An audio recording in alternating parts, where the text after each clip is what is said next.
I think we can all agree that these days games release unfinished all too often. And for that reason, I quite appreciate Palworld.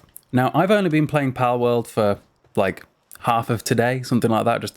I don't feel like I've made much progress at all. But it was free because I've got it on Game Pass. And these days, it is so common that games come out completely unfinished. Like, if we're being real right now, Cyberpunk 2027, if that's what it's called, Cyberpunk, whatever, I haven't played it. I know that that is a pretty much completely different game than it was when it released. Dying Light 2 has apparently received so many updates that it feels like a completely different game. I've beat Dying Light 2 twice since it came out. I don't think it's been out 2 years yet, but I know that it apparently is very different now. By the way, if you guys haven't already, do drop me a like on this video, maybe a comment, it'll help for the engagement, grow the account. I want you guys to comment down below an example in your recent memory gaming of games that released unfinished and we just had to accept it. Also, I don't know what's going on here, but there is a mammoth in my base that is, I'm hoping, very friendly, because if it isn't, we're in trouble. But I really think it says something that isn't good for the gaming industry right now. The fact that AAA games are allowed to release at 70 quid and not be finished. Meanwhile, AA games like Helldivers or Palworld can come out, take the world by storm, either cost next to nothing, or in some cases, actually just be free. The good news is, right, according to my analytics, the majority of you guys are about my age. You are in the, YouTube breaks it down into 25 to 34 age bracket. So I bet a lot of you can remember when a game released and that was the game that you had no matter how far in the future you played it. If we just use Call of Duty as an example, because I used to sweat Call of Duty back in like 2009, 2010, 11 and 12, even 13 and 14 a little bit. When you brought that original Modern Warfare 2 back on Xbox 360, PlayStation 3, it was effectively the game that you had a year later when Black Ops 1 released.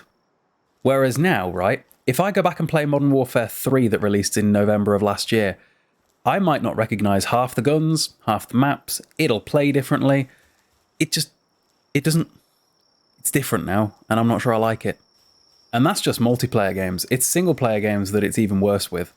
Like, a game that I'm really worried for is Dragon Ball Z Budokai Tenkaichi 4, or Budokai Sparking, whatever that game's actually called, because I hold that trilogy of games so close to my heart, and if it releases and is just unfinished, and they sell half of the character roster back to you as micro DLC, that will ruin it for me, because I'm not buying them. I'm not paying for characters that are older than me. Like, let's be real here. Dragon Ball Z and GT were both finished before even I was born, and I'm about to be 26.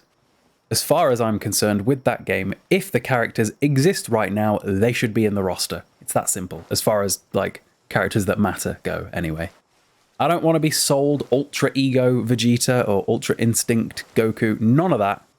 I want the game to release and be perfectly playable start to finish without having to wait. Because that's another way games are doing it these days, is they release unfinished, but they say they're going to just have a roadmap to improvement and release more content.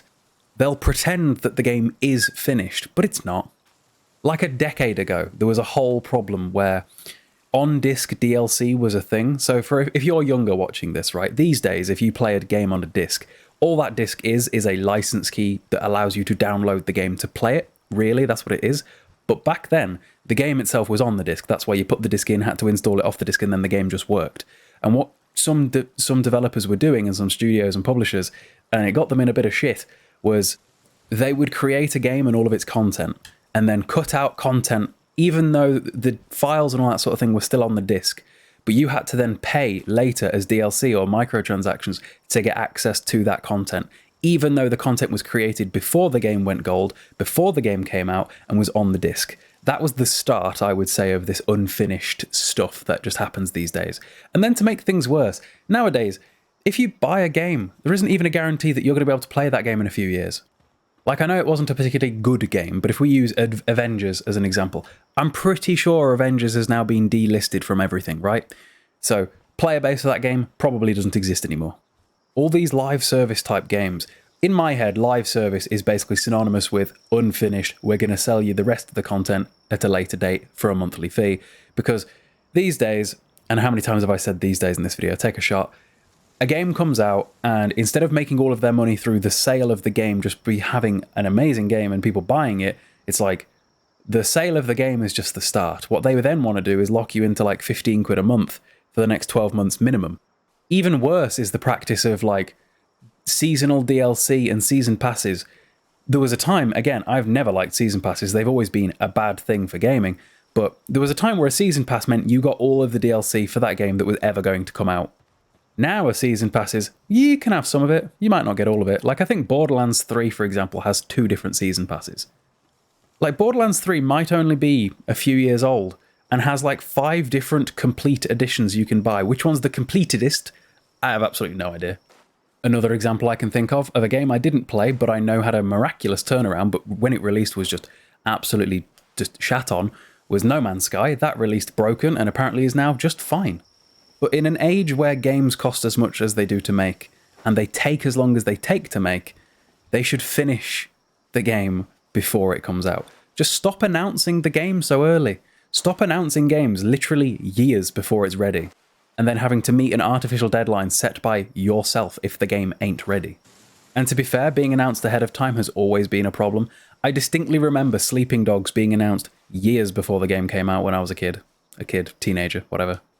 I mean, there are still examples of games that come out and are just what they should be. Elden Ring is a great example of that. Elden Ring is basically the same game today as it was when you got it, except for just a few balancing changes, which, by the way, the majority of those balancing changes I don't agree with. Stop nerfing things. Stop making things worse in your single-player game. It doesn't make sense.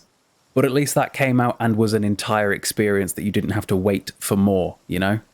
Somebody might be able to answer this one for me, because I can't quite remember, but I swear to God, there was a game within the last 5 to 10 years that released, and its actual true ending was sold back to you as DLC. Like, the game ended on a cliffhanger, the base game that you paid for, and if you wanted the true ending, you had to buy DLC. I don't remember what game that was, but there was like a media shitstorm around it. If you guys can remember that and what it was, the one I'm thinking of, do comment down below, because I'm curious, I've forgotten. Also, this mammoth is still just chilling around my base. What is the need for a bloke that big? I've yet to come across anything larger than him, but I presume that at some point you'll need something that big to fight larger things still. I have no idea. Another example of a game that gets a lot of hate for coming out unfinished, and to this day is arguably still not finished, is Ark Survival Evolved / Ark Survival Ascended. Now, that is a game that I love a lot, so it pains me to say it, but everyone who is a fan of Ark knows just how broken and dogshit Ark can be. In reality, they decided to remake and resell Ark and probably all of its DLC as well before the original one was completely finished. And from what I hear, apparently they're basically relying on modders to fix their own game at this point and then installing those mods as official files. I swear that was a thing that happened the other day. But on an upside, at least Ark, I don't think was ever really a full-priced game, as far as I can remember. Survival Ascended is, and I'm pretty sure I bought it on like 3 different systems, so more fool me, but business expense, I suppose. But yeah, too many games come out broken, too many games come out unfinished, too many games come out and sell you half the content back, too many games have micro DLCs, too many games have season passes, and I miss when games are released and were just done and you played them and you come back to it in a decade and you're playing the same game. Call me an old man. Times have changed, I know. I should deal with it, but here we are.